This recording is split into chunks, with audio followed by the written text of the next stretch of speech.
Russell viper কেন এত ভয়ানক, যেখানে ইতিমধ্যে বাংলাদেশে অনেকগুলো বিষধর প্রজাতির সাপ রয়েছে? চলুন জানা যাক। প্রথমত, এর আগ্রাসী স্বভাব। অন্য প্রজাতির সাপ যেখানে মানুষ দেখলে পালিয়ে যায়, সেখানে রাসেল ভাইপার নিজেকে বিপন্ন মনে করলেই কামড়ে বসে। দ্বিতীয়ত, বিশ্বের চতুর্থ বিষধর সাপ, এর আগ্রাসীর দিক থেকে দ্বিতীয়।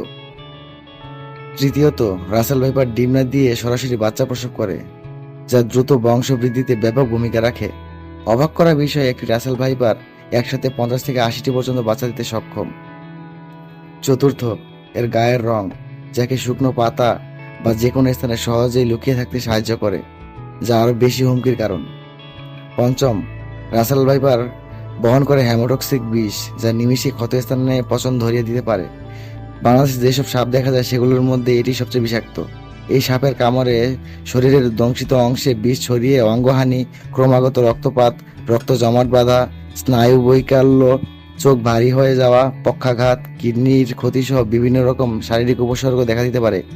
সর্বোচ্চ 72 ঘন্টার ভিতরে অ্যান্টিভেনম না দিতে পারলে মৃত্যু নিশ্চিত। মৃত্যুর মুখ থেকে বেঁচে ফিরলেও চিকিৎসা চালিয়ে যেতে হয় প্রায় 1 বছর পর্যন্ত। এমনও জানা গেছে 25 দিন হাসপাতালে চিকিৎসার পরও বাড়ি ফিরে মৃত্যু ঘটেছে।